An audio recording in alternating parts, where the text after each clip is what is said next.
Hello, everyone. Thank you for joining our session today. I'd like to begin by acknowledging that I am situated on the traditional, ancestral, and unceded territories of the Musqueam people, and this is where I live, work, and play. And I'd like you to all take a moment to reflect on the territories where you are each located. My name is Suzanne Hewitt, and I'm currently leading the Community University Partnerships Research Group for the Center for Migration Studies. And this is the inaugural seminar series that we are hosting over the 2 coming years as part of our research group. And as part of this group, I am participating in a quite large research study that was relatively recently funded called Migrant Integration in the Mid-21st Century, Bridging Divides. So there are a number of Center for Migration Studies researchers involved with that project.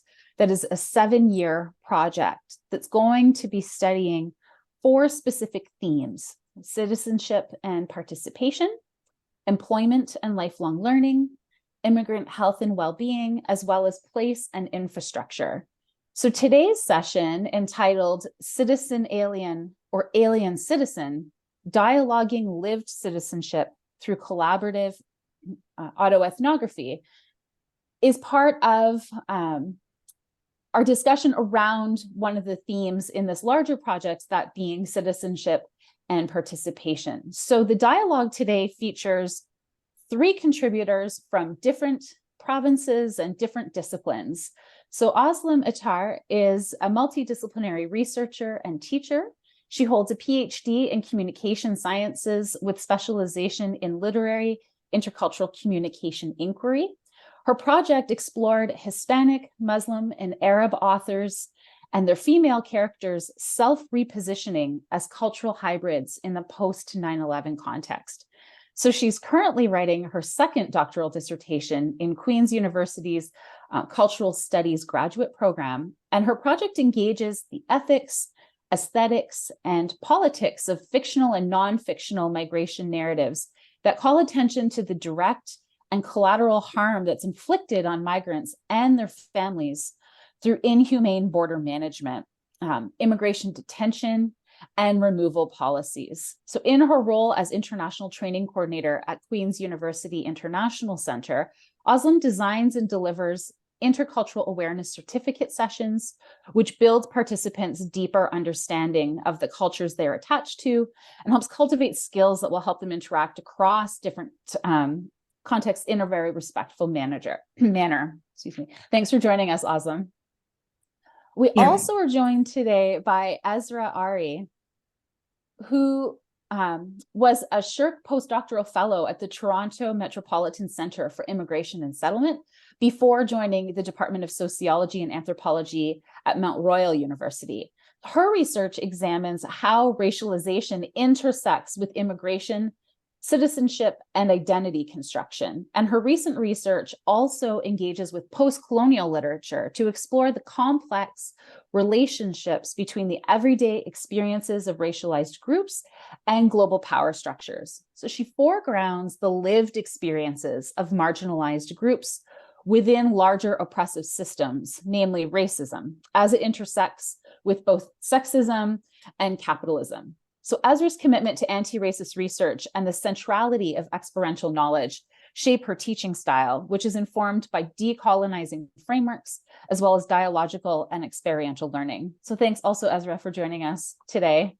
And last, but certainly not least, Natasha Damiano, who's a PhD candidate in the UBC Rehabilitation Sciences program and a graduate from the UBC Department of Anthropology. Her research is a narrative and arts-based inquiry about music participation, or musicking, among children and youth who are engaged in an after-school music program, with participants including children and parents from immigrant backgrounds. Natasha is also a student member of the UBC Center for Migration Studies and is highly engaged with its community university partnerships and also its narratives research groups. So in her work, she's particularly drawn to the intergenerational experiences of migration and belonging, and is developing her use of the arts, including both music and creative writing, as methods in that can be used in experiential teaching practice. So to explore and develop her teaching philosophy, Natasha is also currently enrolled in the Advanced Teaching and Learning Certificate Program that's offered by UBC's Center of Teaching, Learning, and Technology, or CTLT, as I'm used to calling it, and that's why I stumbled over the long version. So without further ado, I'm really interested in hearing and engaging as part of this dialogue. I'll turn it over to the three of you. So they're going to present for about 40 minutes, and then the last 20 minutes or so of the session will open for discussion. And as a reminder, this session will be recorded, but we'll turn off the recording for Q&A. So please, Ezra, Natasha, and Özlem, take it away. Okay, thank you, Suzanne. And feel free to give us maybe a 5-minute prompt or warning if we're getting close to the end. Yeah, thanks. Just going to bring up my notes. Okay. I couldn't print anything, so I'm going to have to be using my screen a little bit here. I just want to give a bit of background to begin about how the three of us came together to be working together. Can you hear me all right? Yep. Okay. Sorry, I heard a bit of feedback.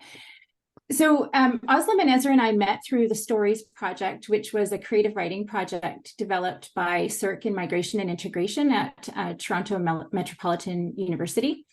I guess that was started a couple of years ago. The project invited and included approximately 25 graduate students from across Canada to workshop ideas about migration and identity through personal experience and storytelling.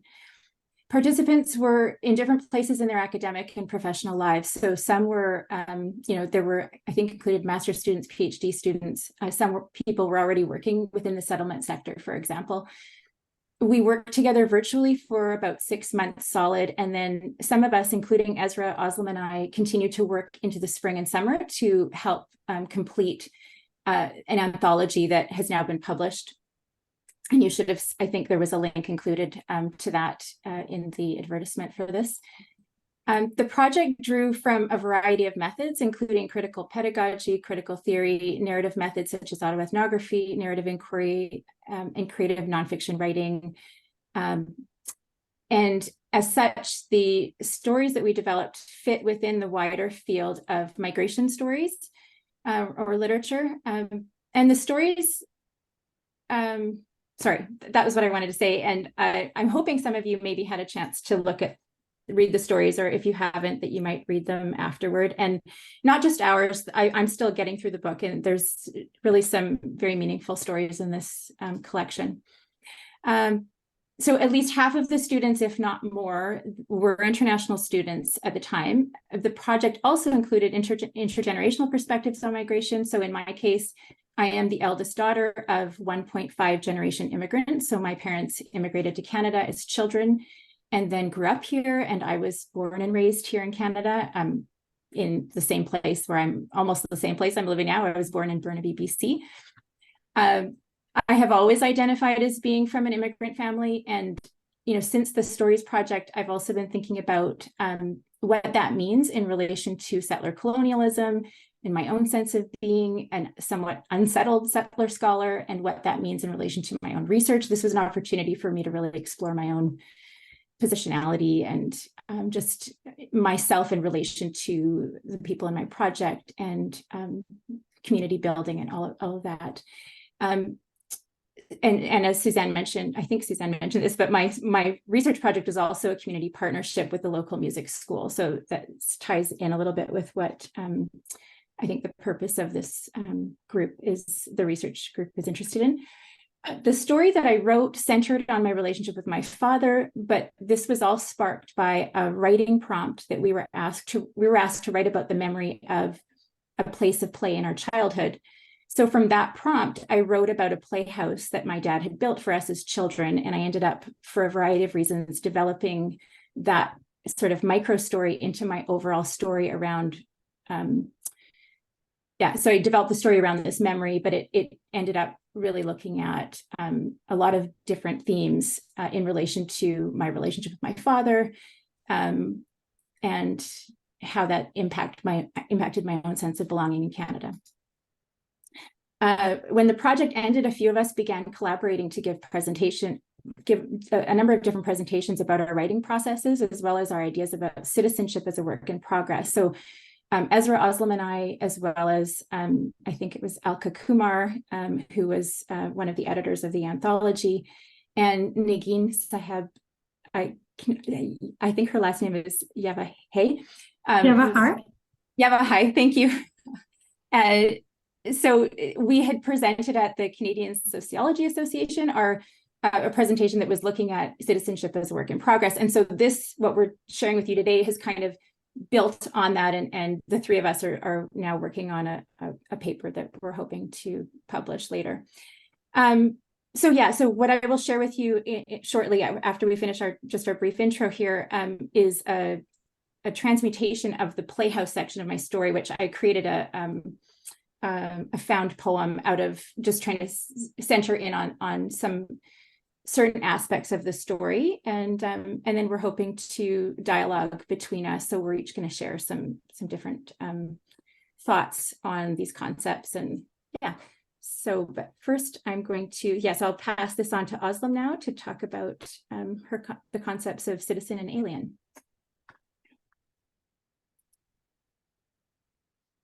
You're just on mute, Oslam. I played myself. Okay, thank you very much for this introduction, Susanna and Natasha, for introducing the project. So I think I'm indebted to lots of people, but time is short, so I unfortunately I won't be able to name all the names when I'm talking about these two concepts. Apologies in advance. So the two key actors of national membership we're talking about are the citizen and the alien. Citizenship is, sometimes narrowly understood as the legal relationship between an individual, myself, and a polity, or the individual and the polity, as Sessom says. And the alien is placed at the opposite end of the citizen. Okay, however, critical citizenship scholarship confronts this artificial divide, and the notion of citizenship as a legal membership in a state is also challenged by both the human rights regime and also informal and formative membership practices, especially by groups who are excluded from the privileges citizenship brings. Through autoethnography and creative writing, we attempt to show how the citizen and the alien are undergoing critical shifts, I'll say. On the one hand, we try to capture the moments at which we, individually and as a group,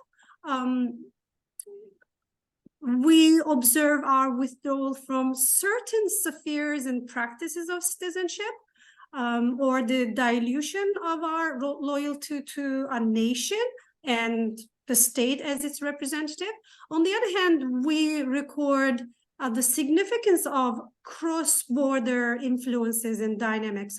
Here, migration would be just one, but there are other things involved. What we observe, I would say, is the gradual change, gradual but very definite blurring of the presumably rigid boundaries between the citizen and the alien, the two subject positions.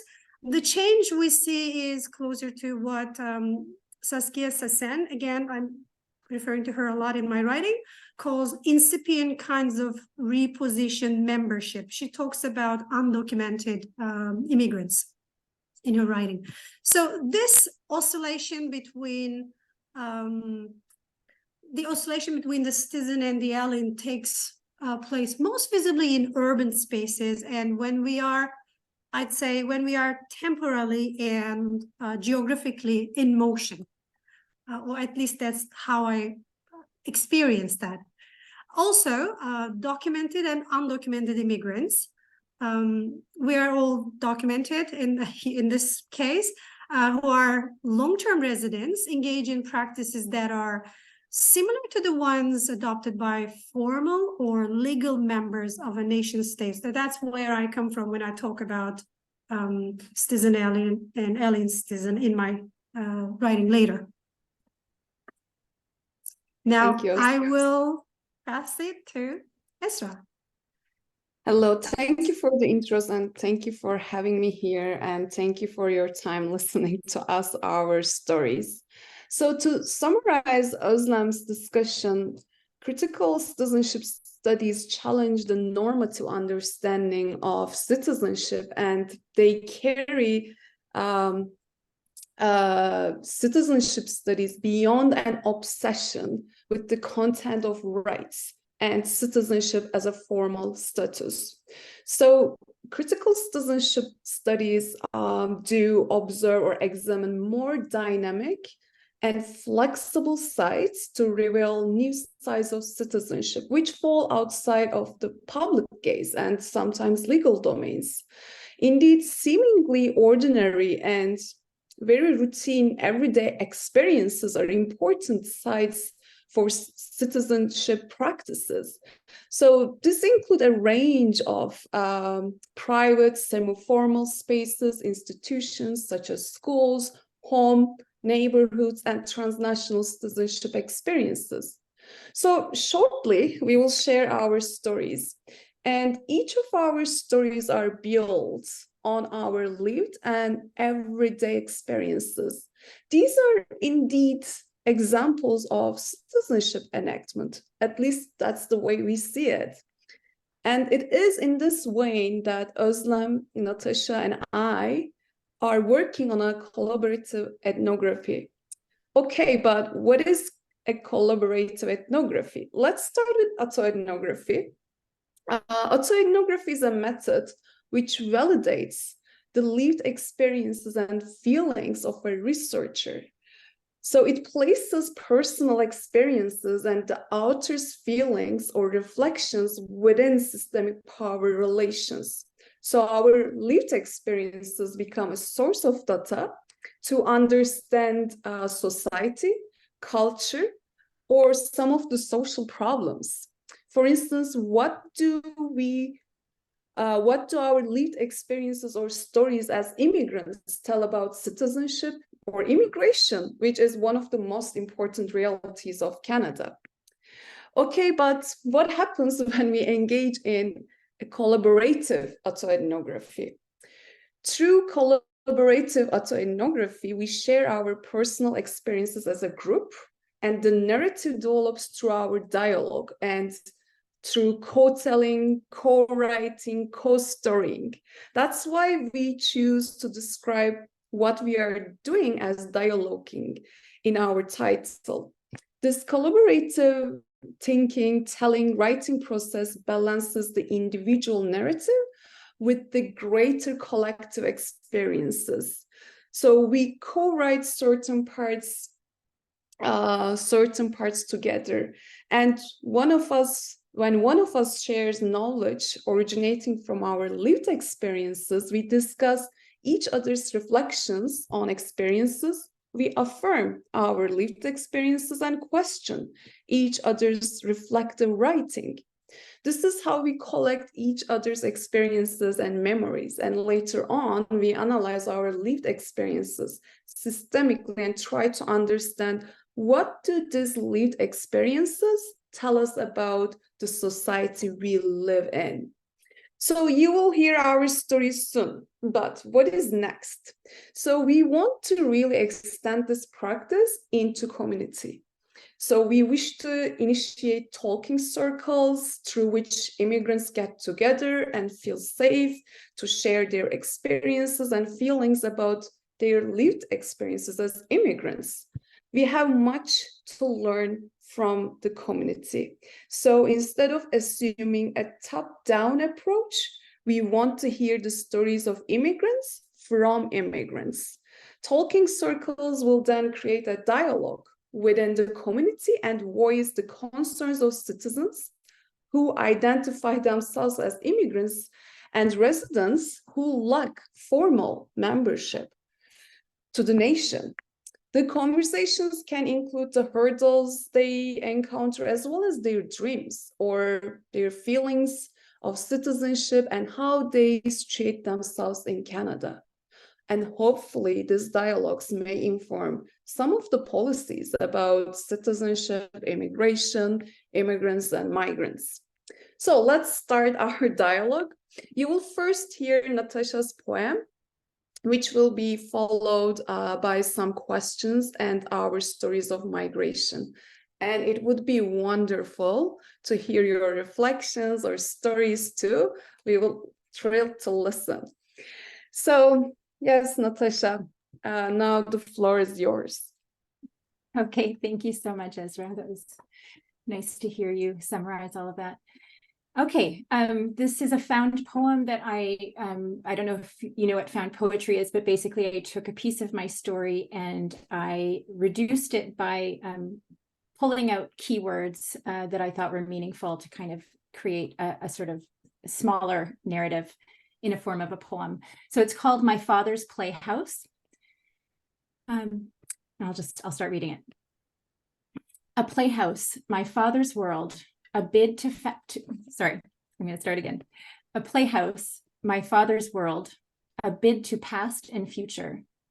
Built himself with broad hands and leftover materials. Wood, stone, joist brace, ordinary objects. Vestiges of immigrant labor. Building, fixing, painting, constructing, in him the power to make something out of nothing. Creating itself a seeming act of survival. Necessary or by chance, an unfolding of an uncertain life, both simple and complex. My father, the stonemason, perpetually in motion, building, fixing, painting, making, Italian construction worker, in quotes, histories of poverty embodied, black mustache, dark skin, dirty, in quotes, language. Polluted version of who he really was, proud, unorthodox, sincere, creative, different. A life of precarity, not chosen, but a failure, theirs and ours, to imagine otherwise. My father's playhouse was real, authentic, fully equipped with drywall, granite, stucco, a kitchenette, a playphone, and a dream. Our ethnic backgrounds, their immigrant expectations. As children, recreating family, the only kind we knew existed, playing the able-bodied parts, mother, father, sister, brother, imaginations limited by reason, and some version of the modern divorce, urban versus rural, rich versus poor, culture versus nature, us versus them. My father's playhouse was imagined, a smaller version of his dream, the home he wanted to build, the playhouse a stepping stone to the place he longed to belong, his birthplace, integral to his very being, unbecoming, like an unfinished mural, stories incomplete, a love and connection ever present in the shadows of my childhood, in that playhouse, and now in me. Thank you, Özlem, for sharing.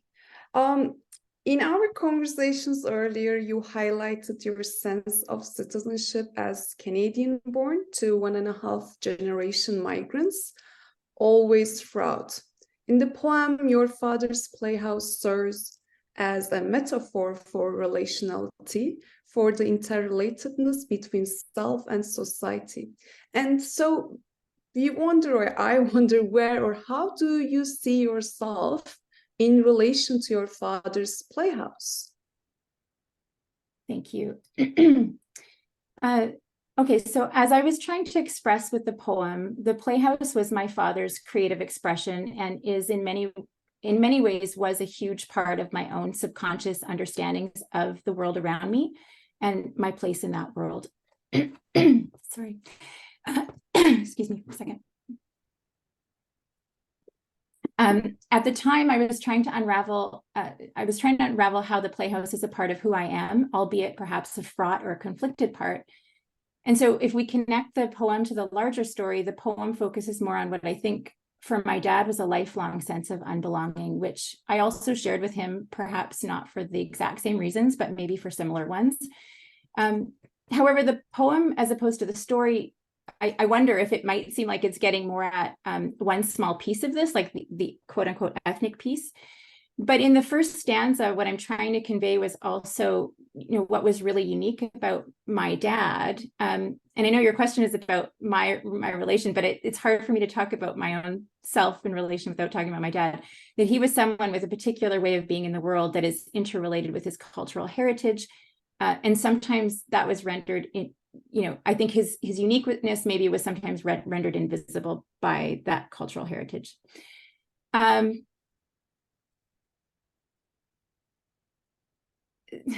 I'm going to continue. I'm realizing I'm not sure if I'm completely answering your question, Ezra, but we can talk about it after. Someone had asked me if my dad read the story before he died. And at the time I replied that I didn't really write the story for my dad. I wrote it for myself and my sisters and his grandchildren. And when I thought about it a bit more, I was also hesitant because I actually don't know how literate my father was. And I increasingly think he struggled with reading and writing. So this is where my father and I differ in that I was highly drawn to language as a child. And I think this is what permitted me to get myself through university. So my dad didn't have the opportunities that I suspect he had additional barriers than I've had. So yeah, in terms of my relationship, yeah. With the poem and the story, I was also trying to make connections between migration background and the unacknowledged, unidentified, unsupported, perhaps invisible disability. There's all kinds of names for this now. I think we have a lot more language than we did in the past.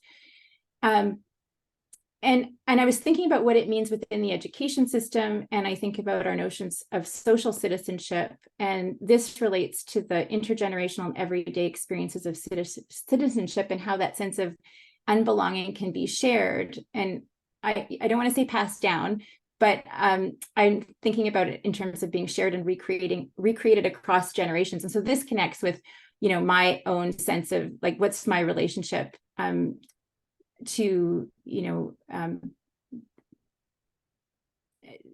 the things that I've been talking about here in terms of my father's citizenship and all of that. So anyway, being a Canadian citizenship was not just an idea.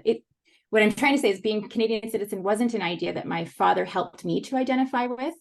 And so when we first drafted the proposal for the session, I was thinking about the first encounter I had with the idea of citizenship. And it was actually in elementary school. And I wasn't really a great student in the way, when my mother, tells me about when I was a kid, I was like, today I probably would have been considered a school avoider.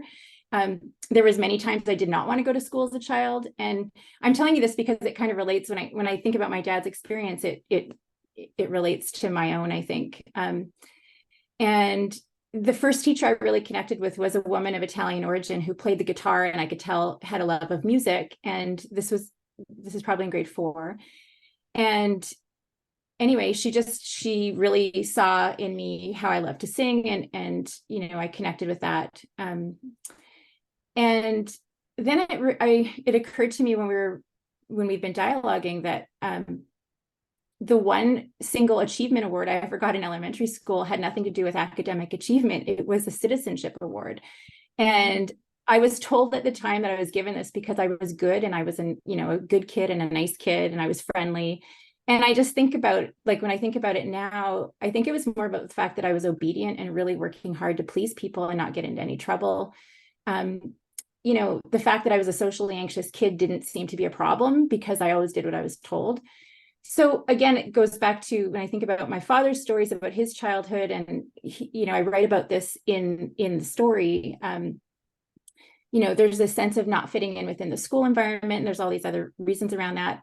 But it's interesting to me because a key point is that my father never actually became a formal Canadian citizen. He remained a landed immigrant for his whole life. And because of that, I was actually able to obtain dual citizenship in Canada and Italy. But it's really interesting to me that my dad wasn't, a Canadian citizen. And so this term alien citizen is something that I can relate to in certain times of my life, but I'm I'm not sure how to categorize actually my father's citizenship. So it's just a question. Like, I don't know if we call him an alien citizen in Canada, or, you know, I'm not sure how he fits in with all this. Anyway, I've said more than I think you asked me, Ezra, but this is how we decided to go through this. So I will stop and turn the floor back to you so you can share your reflections on citizenship and your more current experiences. Thank you, Natasha. So I will continue with a short story. This is a different version of the one which was published in the book that Natasha mentioned. So my title is Belonging, Unbelonging, and Citizenship as a Construct, the Dilemma of Allegiance to the Queen.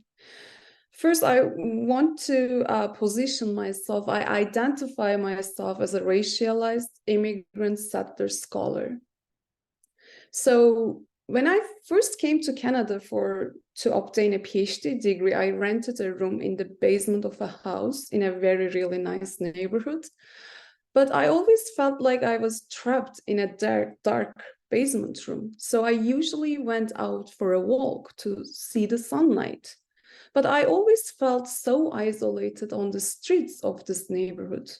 It was very different from my home, because where I came from was always crowded and loud. Here, there were big and fancy houses and big and fancy cars, but barely any people. It was always so silent, and this was a kind of silence deepening my loneliness.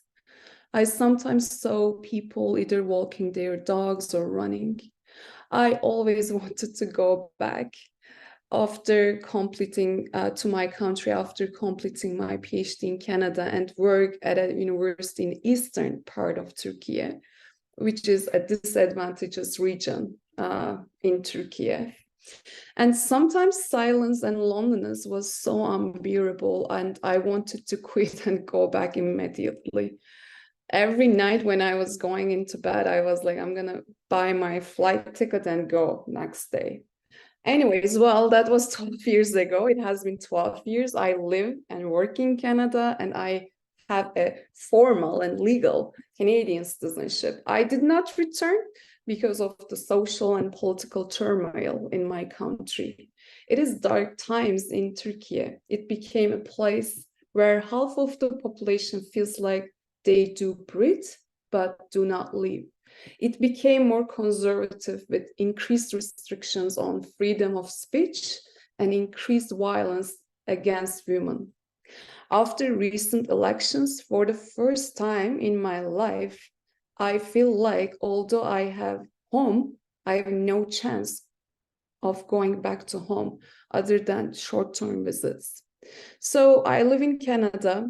I have Canadian citizenship on paper, but what does even Canadian citizenship mean? So to me, citizenship is a constant mediation of belonging or unbelonging within a white settler society. For sure, citizenship is not a fixed status, but it's a process of negotiation that you go through in your everyday interactions. When you voice your ideas, do you attract those looks?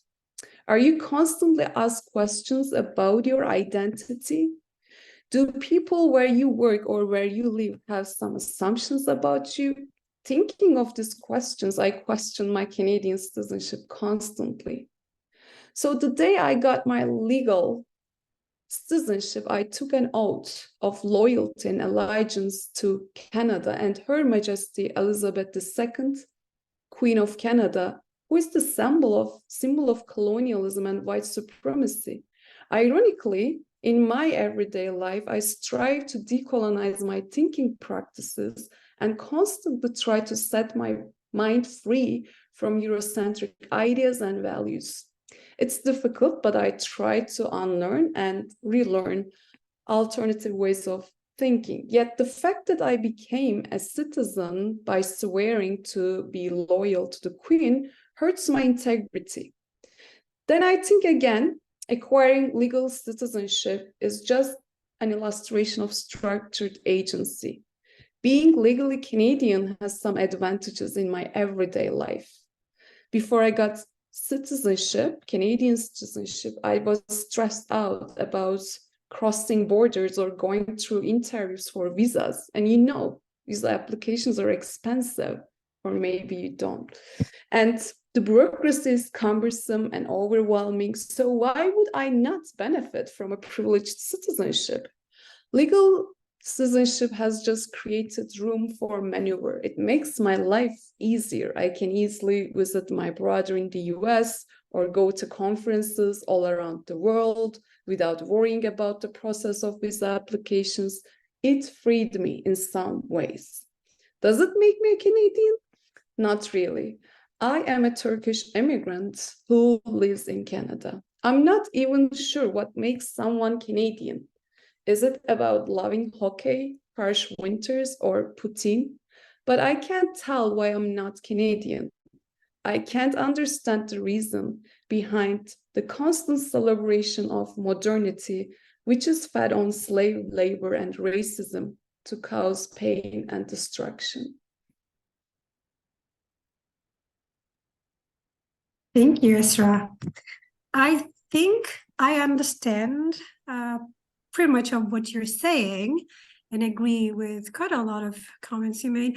I am wondering what you mean when you say structured agency. Sure. So I think although I and we all live in oppressive systems, we will have still tools of resistance. So I do acknowledge the systemic nature of racism, sexism, classism, but I am not merely a victim. I have some agency, and that's why it's a structured agency. So it's in our everyday lives, we enact our citizenship in different ways and sometimes in very creative ways. I think some of them are indicators of agency, including, but not limited to, activism through work, art, storytelling, writing, and language revitalization. For instance, I see my work as a kind of activism because during the interactions with my students, I do not just teach them the curriculum. I try to teach them how to think critically on various topics. This and many citizenship experiences reveal the interplays between agency, structure, and new sites of resistance. Resistance may manifest itself through traditional ways, such as protests, boycotts, voting, being unionized, but resistance can also show itself through everyday activities. So, although my agency is not limitless, and although I'm not entirely free, I use some of the tools within the system to create some areas of resistance. And one of them is my legal status of Canadian citizenship. It's a globally privileged citizen. And although my citizenship does not translate directly to the feeling of belonging, I do not reject using my Canadian citizenship because I do, to confess, benefit from the privileges attached to Canadian citizenship. And this is an example of structured agency. Thank you. Yeah, I think now I have a better sense of what you mean. So now from here, I think I'm going to take you on a heuristic ride with what I say, an alien citizen and a citizen alien at the same time. This piece I'm going to share with you is part of an essay I wrote about 10 months ago, I think. And I'm going to focus on the parts that I'm reflecting on my experience in Canada, although the whole essay sort of compares my experience in two countries that I'm attached to, formally attached to, I'll say. Here we go. So I'm enjoying my tea, brewed at home with loose tea leaves from Turkey. Home in Kingston meets home over 8,000 kilometers away in my thermos. The sky is disappointing. I chose May the 2nd for this trip, hoping that I would admire an occasional view of a lake or a stream or an old bird from the train window. Trees are still naked. Grass is heavy-eyed and taking its time awakening from its winter sleep. You can see I was not happy. I'm sitting in an impossibly uncomfortable seat looking at a gloomy Ontario day. Kingston left behind. Gananoque, Brockville, Smiths Falls, destination Ottawa. Why am I going? I need to get a document from the Turkish embassy to prove that I have had a driver's license for over 1 year. And then my mind drifts to how my enjoyment of certain rights in Canada mediates through, maybe I should say, mediates through layered, or maybe I should say nested interactions among different polities that turn me into a citizen and an alien. Having an Ontario driver's license will strengthen my membership in Ontario. I'm about to participate in public life as a driver in Kingston and the taxpayer. I mean, tax for my new car and gas. I need to get health clearance, which hooks me up to Ontario's healthcare system. And my license needs to be mediated through study permit, again, which links me to the federal government. Citizenship informs an individual's relationship to a polity and other individuals in that polity. I'd like to say, in my case, I'm going to revise this as polities in my situation. I'm an international student in Kingston, Ontario, Canada, and I already have mentioned several units so far that provide me certain rights and that ask me to follow certain obligations. My rights and obligations modulate through spaces of Kingston, the city, Ontario, the province, and Canada. Let me add that I'm a citizen, I mean a legal member of the Republic of Turkey. In that sense, I'm both an alien citizen and a citizen alien. So what do I mean by these two terms? The term alien citizen is not my own. It's coined by Maya Nigay. She's a legal scholar. And she was using this term in reference to certain racialized groups in the United States. And she said, an alien citizen is a member of the United States by virtue of her birth there, but her citizenship is suspect, if not completely denied, on account of her racialized identity and immigrant heritage. And then she also continued to identify certain groups, again, in relation to the US context. And these people are of non-European ancestry, including quote unquote unassimilable Chinese, enemy race Japanese, illegal alien Mexican, and after September 11, terrorist Middle Eastern, Arab, Muslim, and South Asian immigrants. So transposing this concept to my country of origin, I say I am, and there's some exaggeration for sake of brevity, I am an alien citizen there, meaning I have formal citizenship, but on account of my gender identity and also my membership to a ethnic and religious group, like a minority group that is not recognized in the country as a minority, my enjoyment of the privileges there is limited. I leave it at that because I want to focus on the Canadian side. I mean, maybe I can say, especially when it comes to schooling, in that context, the coercion that I experienced in boarding schools or schools, for example, to take supposedly elective religion courses, like all the brainwashing that went into my becoming who I am now. Now, I've almost forgot that I'm going to Ottawa to cast my ballot as well, because I'm bringing my Turkish citizenship ID and passport as requested. I'm ambivalent about the elections, and I think, is it worth traveling to Ottawa? I mean, as an international student, I find that time and money concerns are real. And I say to myself, why bother? my inner voice goes, why bother? And then I remember the opposition leader's promise. He pledged, I'll say now, election is over. Springs, that is the loosening of the tight authoritarian grip of someone's cold winters for about 20 years. And then I congratulate myself for choosing this state so that I can do two things, the license thing and then voting at the same time.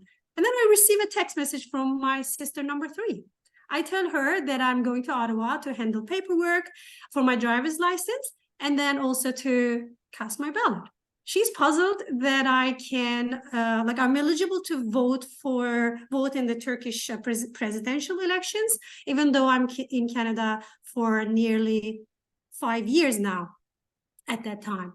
She reminds me that I've been out of the country for so long, maybe, I'm not a member. And then in my, I know it, I know what I'm doing voice, and she's younger than me, I say, Turkey withdrew from this international treaty aimed at protecting women against violence and etc.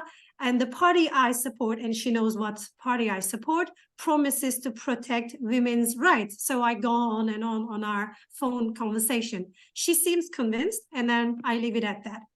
And then suddenly I panic and I ask myself, so did I take my universal health insurance plan ID? And then I find it in my toiletry bag, sigh. And then staring at my UHIP, that card, reminds me that I'm an alien in Canada. It does, that card does everything an Ontario health card does, but the paper I carry in my purse is a flimsy printout. So it's not quite the same thing. And then my thoughts drift to the matters of inclusion in Canadian society. And I call myself a citizen alien, meaning formally I'm an alien, but I also follow the rules that a citizen follows, especially if you remember the pandemic situation. I couldn't just say, hey, I'm not a citizen, so I'm not going to follow these rules that you're asking Canadians to follow. I was doing exactly the same thing. And I also pay taxes. That's also part of membership in a society, and etc., etc. So I'm going to keep it short, but I will say migration surely poses a challenge to the prevailing notions of citizenship that prioritize formal membership. And it creates fault lines, I'll say, that bring together, for example, my country of origin with my country of residence. And that informs my lived experience or people's perceptions of who I am. And then I will say citizenship entails constant performance, whether the state, the largest polity I mentioned in my talk, recognizes this or not. I think that's how much I'm going to say. And I will also say, all of these ideas sort of come from writings by Engin Işıkhan and Joseph Caron and etc. So I thought I would mention their names at the end. Thank you, Ozan. I hear this in-betweenness, neither Turkey nor Canada is home to you. Correct me if I'm wrong. And tell me, where is home for you? Oh, it would be very easy to say elsewhere. But I think I want to answer that question with a paragraph I wrote in that other project, because I get that question very often, especially the moment I start to speak, the accent is there. So I want to share my piece as I am, or one of us can play a song by a group I often listen to when I hear these questions, like this question and similar questions. Yeah, so do you want me to play it now, Aslan? Yes, please. Okay, and then we have about... If it's a little bit low, so everyone can hear me. Yeah, sure. And then we have about 5 minutes remaining, just so you know. Okay, yeah, I'm I'll not turn going it down. to. Yeah, go ahead. Can we lower it down How's, a little bit? how's that? A little bit. Okay, now it's so low I can't hear you, but I Oh, think it's maybe this. Go ahead. okay. So I'll start. So for me, home is a geography. I mean, well, this is not for me. This is something I take from Bell Hooks. This first line, home is a geography of the heart, said Bell Hooks. And I need to close my eyes to be able to touch that geography these days. Now that I'm here in Kingston, Masar, this tune from elsewhere puts me on a winding path towards home. And I shut my eyes tight when Wissam, this is the older brother, picks up his oud. The first notes amble away, taking me to a warm Istanbul afternoon. And I'm roaming the crowded streets in downtown Kadıköy. His brothers, Samir and Adnan, join us. Wissam, Samir, and Adnan on their ouds, me in a trance. We're strolling through the busy downtown, and I'm setting my eyes on fresh produce in Kadıköy Çarşı. This is bazaar. The brothers are playing the same melody again and again. We are sauntering along at first. I remind myself to buy some pastry from Beyazper. The Gibran's percussionist friend is pointing at the coffee houses on each side of the street, and I'm choosing to have coffee at Praia Cafe. I'm fond of the cats sunbathing in their garden. And in my mind is a poem by Mahmoud Darwish written in a language I don't even understand. I can't even read. So we're taking a sharp turn onto the left. We're picking pace. We're trotting. We're running. We are following the afternoon crowd up the street. We're climbing, we're stumbling, we're lurching, and it feels as we're running downhill when we're actually trying to go home at the top of the hill. We all know we've reached a state of ecstasy when the piece suddenly ends and again. So I'll say this song, and there are many songs like this that put me on a meandering route to home. And most of the time that place is Istanbul. But then that's not the place I was born in. That's only like a place I grew up and like spent half of my life. Does that answer your question as well? Somewhat, but that's okay because there are no definite answers for these kinds of questions. I definitely think it's a dialogue that could continue for several hours, days, months, and years. And so I can see why the collaboration amongst the three of you has been so rich. And so I really, really want to thank you for taking the time today. I'm just going to stop the recording.